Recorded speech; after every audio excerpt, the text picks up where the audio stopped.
Assalamualaikum warahmatullahi wabarakatuh. Alhamdulillahilladzi an'ama 'alaina bi ni'matil iman wal islam wa ikramana bi khalafatihi min jami'il alam. Asyhadu an la ilaha illallah wahdahu la syarikalah wa asyhadu anna Muhammadan 'abduhu wa rasuluhul mab'uulah la nabiyya ba'dah. Allahumma shalli wa sallim wa barik ala sayyidina Muhammadin wa ala alihi wa ashabi ajma'in, amma ba'du. Sahabat Zakat TV yang dirahmati Allah Subhanahu wa taala, apa kabar iman Anda hari ini? Doa dan harapan kami semoga keimanan kita meningkat dari hari ke hari. Dengan meningkatnya keimanan, maka akan meningkatlah amalan-amalan. Dengan meningkatnya amalan-amalan, maka akan semakin kuatlah jiwa keberanian kita untuk melakukan pengorbanan-pengorbanan. Kekuatan, keberanian untuk melakukan pengorbanan, inilah yang tidak banyak dimiliki oleh kebanyakan orang. Sehingga mereka yang berani melakukan pengorbanan inilah yang kelak akan mendapat sebutan sebagai orang yang memiliki jiwa ksatria. Dan ini pula lah tema asmara kita kali ini, yakni jiwa ksatria. Jiwa ksatria adalah jiwa yang memiliki rasa tanggung jawab yang tinggi, merupakan wujud dari orang yang konsekuen terhadap apa yang dilakukannya. Ia mau memikul tanggung jawab itu disebabkan ia ingin membuktikan kebenaran-kebenaran. Dan kebanyakan orang-orang beriman, mereka adalah orang-orang yang memiliki jiwa ksatria. Agama ini dibawa oleh seorang ksatria.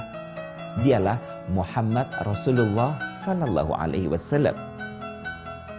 Beliau dikatakan berjiwa ksatria karena untuk mendakwahkan agama langit ini yang notabene-nya menggiring manusia menuju ke surga dengan mentauhidkan Allah la ilaha illallah, dengan bertoladankan kepada beliau Muhammad Rasulullah, ternyata taruhannya adalah masa depan.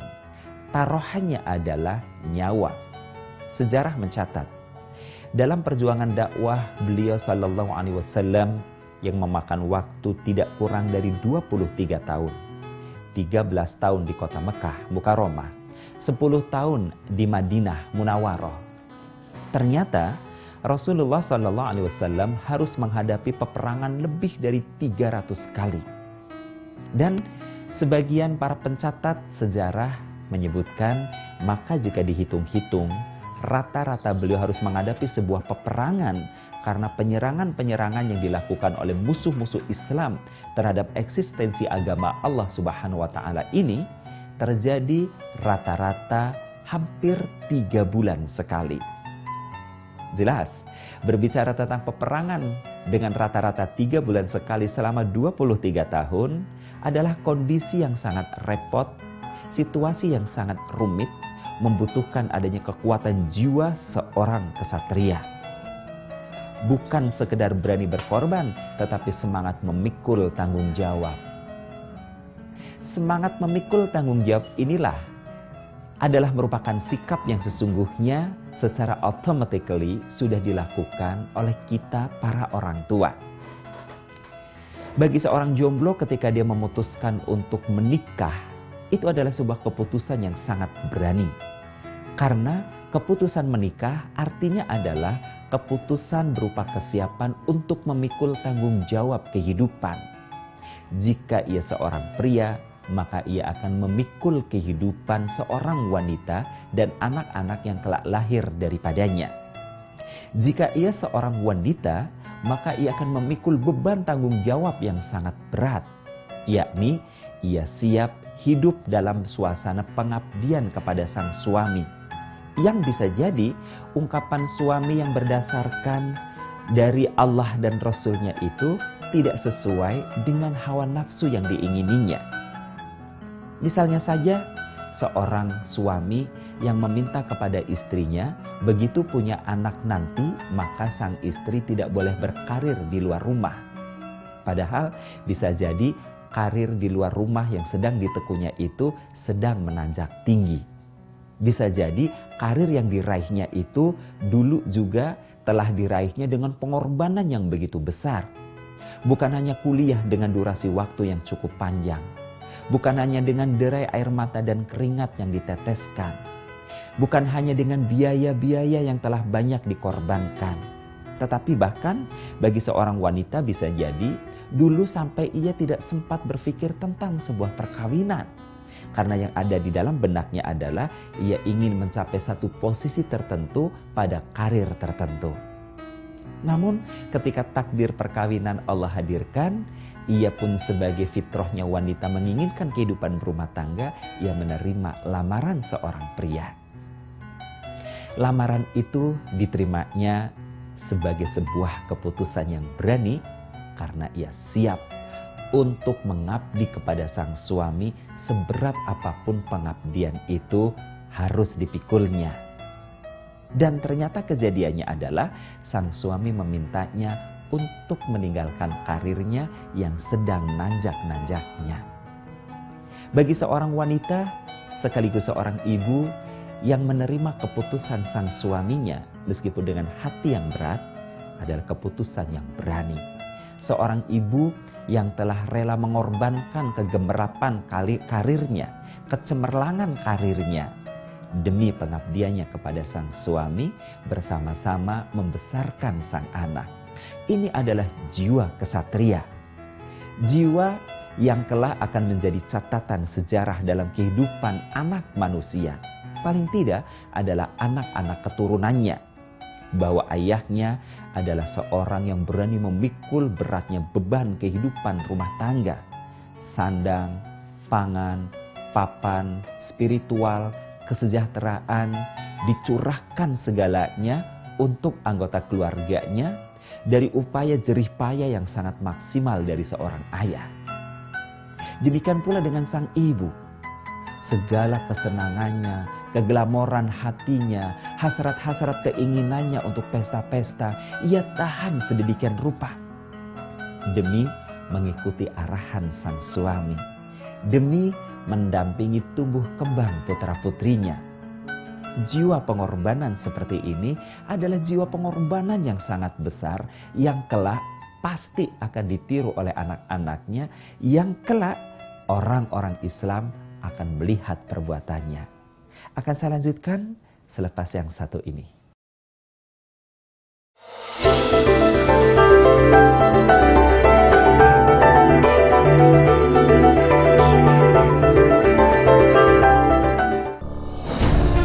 Ketika keindahan dunia merebak keselarasan, berbagi kemesraan. Ketika sejuta tangan merangkai kebahagiaan dalam kehidupan yang harmoni. Ketika zakat Anda wujudkan indahnya dunia.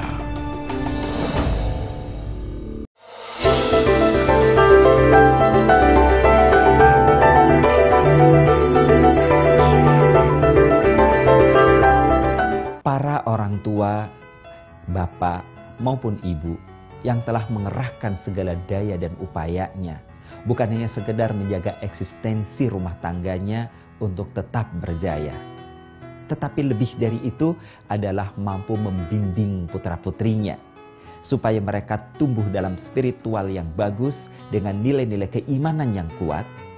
Maka sikap kesatria sang bapak dan atau sang ibu mengambil keputusan-keputusan strategis, efektif, yang meskipun bisa jadi keputusan itu bertolak belakang dengan hawa nafsunya, akan dicatat oleh Allah, Rasul-Nya, orang-orang beriman, dan juga anak keturunannya.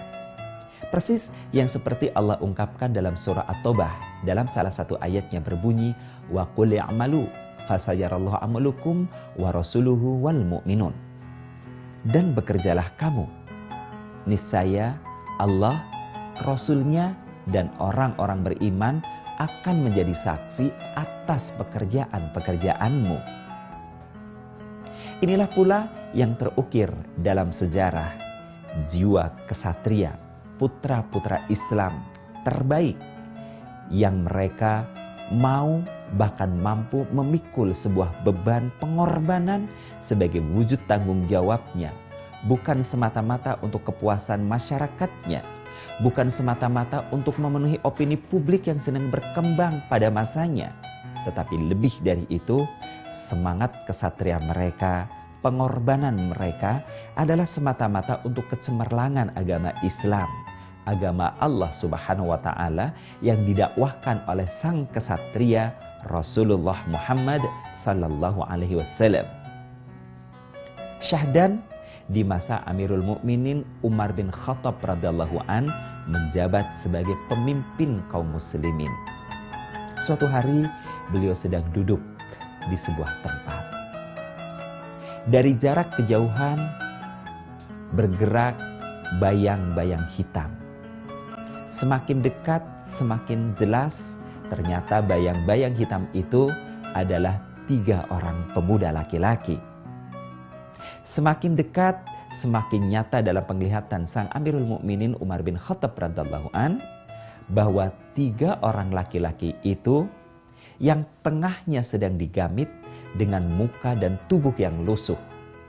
Sementara 2 orang kiri kanan yang sedang menggamitnya adalah seorang kakak beradik. Begitu tiba di hadapan Amirul Mukminin Umar bin Khattab radhiyallahu an, kakak beradik ini kemudian mengadukan persoalannya.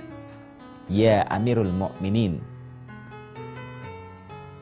berikanlah kepada kami hukuman yang adil. Lakukanlah had kepada pemuda ini. Amirul Mukminin kemudian bertanya, tentang hal apakah sehingga kalian meminta aku melakukan had terhadap pemuda yang kalian bopong ini?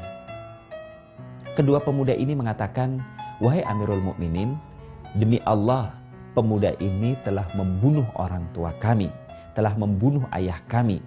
Maka kami meminta hukuman yang setimpal kepadanya dengan melakukan had, yakni ia pun harus dibunuh. Utang nyawa harus dibayar nyawa. Amirul Mukminin mengarahkan pandangannya kepada sang pemuda yang lusuh yang masih digamit itu, kemudian bertanya, ya pemuda, betulkah kau telah melakukan apa yang mereka berdua ini katakan?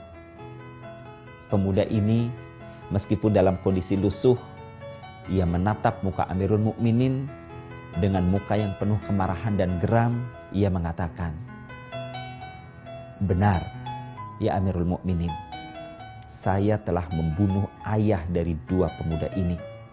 Disebabkan saya berasal dari wilayah pedalaman. Saya dipercaya oleh kaum saya untuk melakukan sebuah urusan di kota. Setibanya di kota, saya istirahat dan saya ikat kuda saya di sebatang pohon. Begitu saya selesai dari istirahat, saya mendatangi kuda saya. Alangkah terkejutnya saya, karena saya dapatkan seorang laki-laki telah menyembelih kuda saya dan mencincangnya menjadi daging. Jelas, saya sangat marah melihat keadaan ini ya Amirul Mukminin.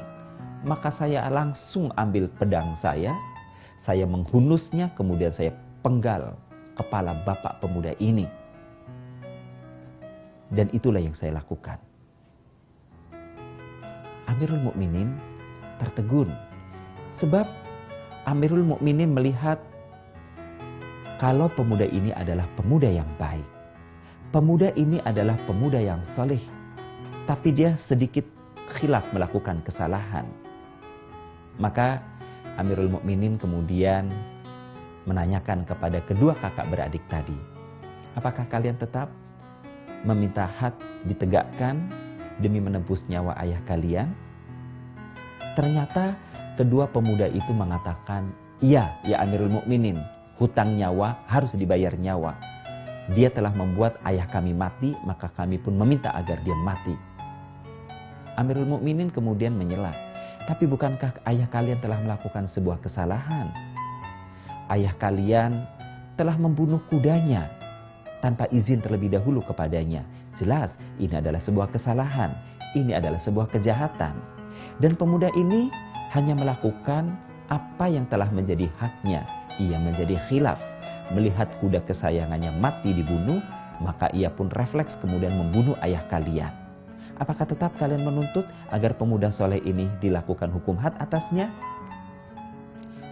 Kedua pemuda ini terbungkam. Barangkali keduanya sedang berpikir.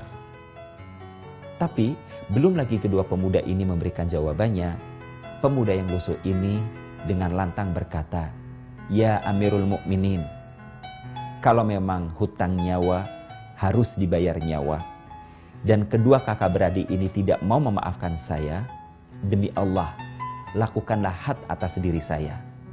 Bunuhlah saya." Kali ini gantian Amirul Mukminin yang tertegun.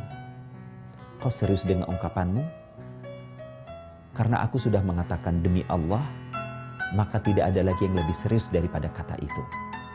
Namun ya Amirul Mukminin, saya minta satu hal. Sebelum hukum pembunuhan dilakukan kepada saya sebagai balasan saya telah menghukum bapak dari kakak beradik ini, saya minta izin. Izinkan saya untuk kembali ke kampung halaman saya, menceritakan halnya kepada kaum saya." Sahabat Zakat TV, apakah Amirul Mukminin akan melepaskan pemuda ini? Akan saya lanjutkan selepas pesan yang berikut.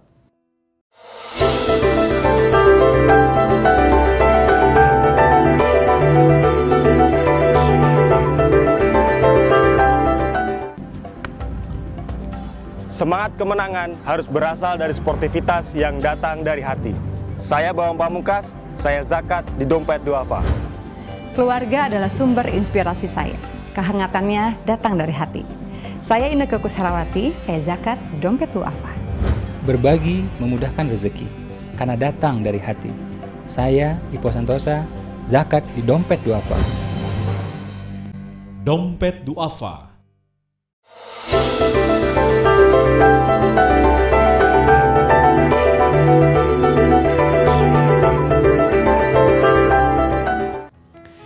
Amirul Mukminin tidak lekas memberikan jawaban.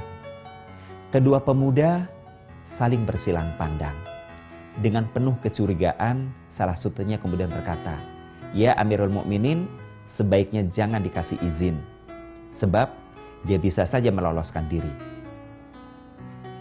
Amirul Mukminin kemudian bertanya kepada sang pemuda yang lusuh itu, "Wahai pemuda, jika kemudian aku berikan kelonggaran kepadamu, kau pulang ke kampungmu untuk menceritakan halnya kepada kaummu itu, apakah dijamin kamu pasti kembali lagi?" Pemuda ini mengatakan, "Wallahi, saya jamin atas nama saya pasti kembali lagi." Amirul Mukminin menyela, "Maksud saya, apakah jaminannya selain dirimu? Apakah kau punya saudara di sini yang bisa dijadikan sebagai jaminan bahwa kau tidak akan melarikan diri?" Pemuda itu dengan tegas menjawab, "Saya tidak punya seorang saudara pun di daerah sini. Saya juga tidak punya harta benda di daerah sini yang bisa saya jadikan sebagai jaminan. Maka saya jaminkan Allah dan Rasul-Nya untuk kejujuran saya ini ya Amirul Mukminin, bahwa saya pasti kembali demi Allah dan Rasul-Nya." Belum lagi ada keputusan, tiba-tiba muncullah Salman Al-Farisi. Salman dengan tenang berkata kepada mereka, "Ya Amirul Mukminin, biarlah saya yang menjadi jaminannya bahwa jika pemuda ini tidak kembali sesuai dengan waktu yang ia janjikan, maka biarlah saya yang menggantikannya untuk diqisas, untuk dilakukan hukum had atasnya." Amirul Mukminin kemudian bertanya kepada sang pemuda, "Berapa lama kau minta waktu sehingga urusanmu dengan kaummu selesai, lantas kamu segera kembali ke sini untuk melakukan hukuman itu?"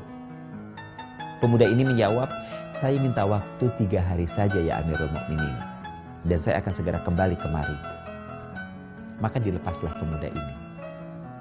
Di hari ketiga, sesuai dengan yang dijanjikan, Amirul Mukminin sudah mempersiapkan segala sesuatunya untuk melakukan acara pelaksanaan hukuman. Masyarakat sudah berkumpul. 2 pemuda kakak beradik juga tak ketinggalan.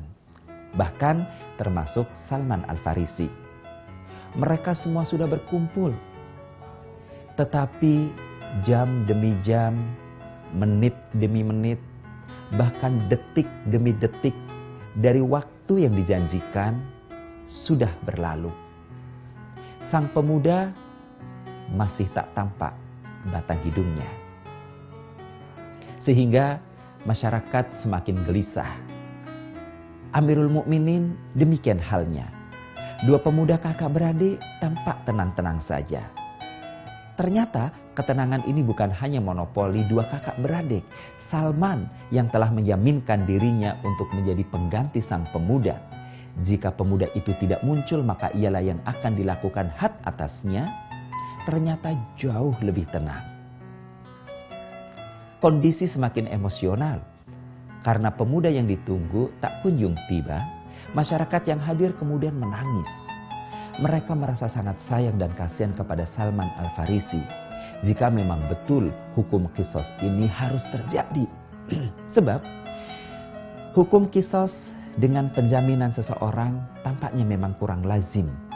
Sesuatu yang dianggap secara fiqhiyah bahkan menyalahi hukum fikih. Secara fikih tidak ada ungkapan hukum yang menyebutkan bahwa had bisa digantikan oleh pihak lain.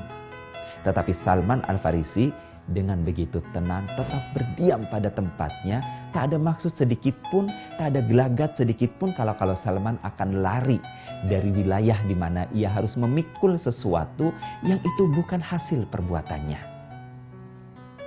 Masyarakat pun kemudian berderai air matanya. Di tengah suasana emosional yang semakin memuncak itu, dari jauh berkelebat bayang-bayang. Kadang jatuh, kadang bangkit berdiri, kadang berlari, kadang jatuh lagi, hingga bayang-bayang itu pun semakin mendekat. Begitu semakin dekat, bayang-bayang itu langsung menuju ke arah Amirul Mukminin, kemudian ia rebah di pangkuan Amirul Mukminin. Dengan nafas yang tersengal, pemuda itu berkata, "Maafkan aku wahai Amirul Mukminin, aku terlambat datang.